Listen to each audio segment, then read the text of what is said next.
నమస్తే, welcome to పూరా local news. Headlines చూద్దాం. రాత్రుళ్ళు చోరీలు చేయడం శరా మామూలే. పట్టపగలే అందరూ చూస్తూ ఉండగా దోచుకుపోవడం ఎప్పుడైనా చూసారా?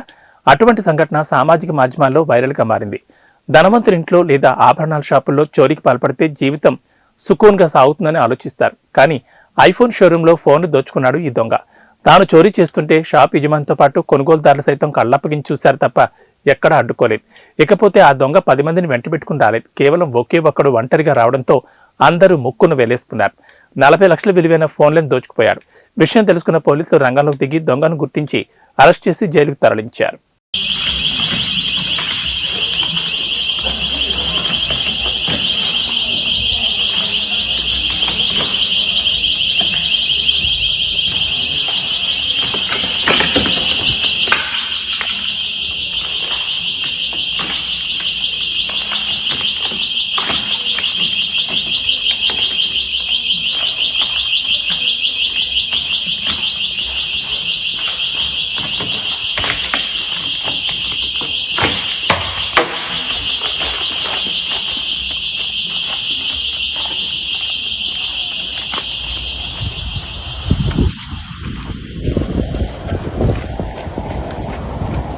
Thanks for watching Pura Local News, your choice for local voice.